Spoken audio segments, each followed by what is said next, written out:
All right, that was action from Emmett, and this is Acid Base 106 Part 3, the examples. And our first question is find the Kb for the carbonate ion, CO3 -2. And we need to notice that the carbonate ion comes from the diprotic acid, carbonic acid. And so we know that CO3 -2 comes from the second ionization of H2CO3, which is HCO3 -1 ionizing. Okay, so, ionizing. So we use the Ka2 to find Kb for the carbonate ion. So if it's from the second ionization, if the anion is from the second ionization of a diprotic acid or a triprotic acid, from the third ionization of a triprotic acid, then you use the Ka3. Okay, so we're going to write Ka2 times the Kb for the carbonate ion equals Kw. So we're going to use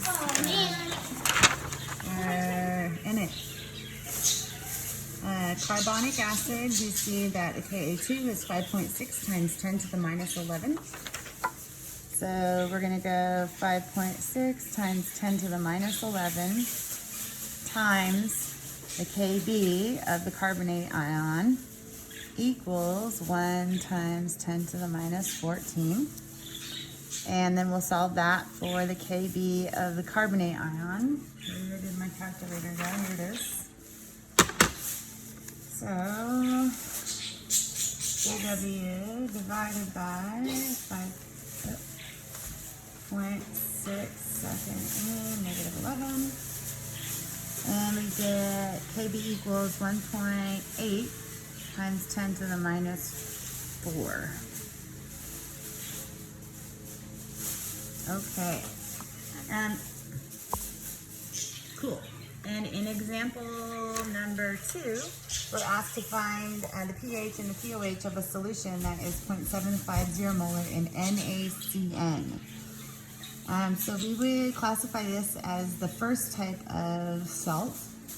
It's sodium and cyanide. And we want to recognize that cyanide comes from HCN, which is hydrocyanic acid. So let's find the Kb first, because we know Ka times Kb equals Kw.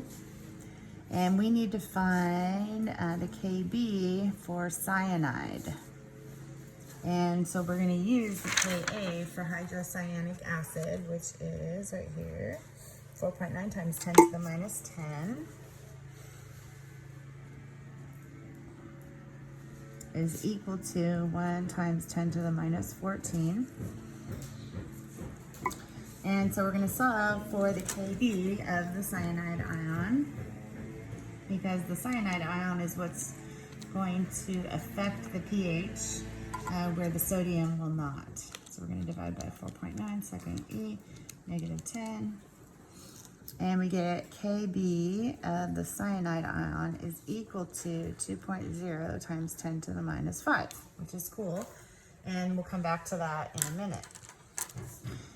Okay, so when we put sodium cyanide into water, this is going to break apart into sodium and the cyanide ion. This guy will react with water as a base. So what we're going to do is write out our equation over here. Cyanide aqueous plus liquid water in equilibrium with hydrocyanic acid aqueous plus hydroxide aqueous. So then, of course, we're going to use an ice table. And our initial concentration that's given of the sodium cyanide is what we're going to use for the concentration of the cyanide ion. So that's going to go right here. We're going to go 0.750. We don't care about water. These guys are both 0. And we're going to lose X, gain X, gain X. And we'll have 0.750 minus X. Oops, 0.0750. And minus X. And then we're going to estimate this X out. So our expression is going to be X squared over 0.0750 is equal to the KB, which we found up here to be 2.0 times 10 to the minus 5. Now, when we solve this, we're going to go 2.0 second E negative 5 times the concentration, and then we're going to square root that, and we get X equals 0.00122 molar. But we want to recognize that that concentration is the concentration of the hydroxide ion. When we solve for X, we're solving for the concentration of the hydroxide ion. So sorry about all the noises. We have people working on our house, and my husband is mowing the lawn. So we are going to just continue on. If we negative log that guy, the 0.00122, that's going to be our POH. So negative log 0.00122, and our POH comes out to be 2.9. Therefore, our pH must be 11.1. So I kind of ran over on the space there, but so the first thing you want to do always is solve for the equilibrium constant for the ion that's going to affect pH. Write an equation for, or just show the ionization. Identify which ion will interact with water, and then write an equation for that interaction with water. Ice table, solve for X, and notice what the X is standing for. Is it standing for the concentration of hydroxide or hydronium? Okay, so down here in example 3, we're going to calculate the pH and the POH of a solution that is 0.0185 molar in CH3NH3Cl. Okay, so CH3NH3Cl, if we put that in water, is going to break into two things, CH3NH3 plus and Cl minus 1.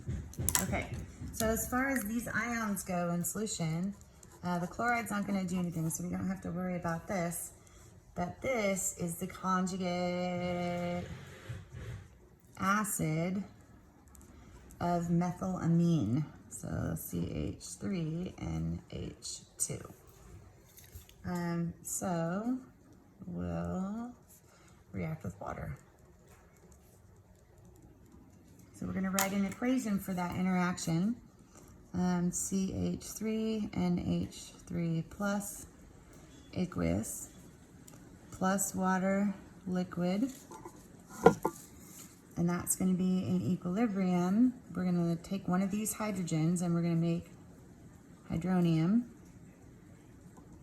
and then we'll have this guy left over, CH3NH2, which is methylamine, and that'll be aqueous. Okay, I did not solve for the Ka yet, but I will. So we're going to ice this, and we know the concentration of this guy is 0.0185. We don't care about you water right now. These guys are both going to start off at 0. We're going to lose X, 0.0185 minus X, gain X, X, and X. We're going to estimate X out. And so we're going to have X squared over 0.0185 is equal to the Ka for CH3NH3 2.3 plus. Okay, so to solve for the Ka for CH3NH3, I'm gonna work that up here. Sorry, it's so squished. We're gonna have 1 times 10 to the minus 14 is equal to the Ka, which we're interested in, times the Kb, and the Kb is gonna come from methylamine.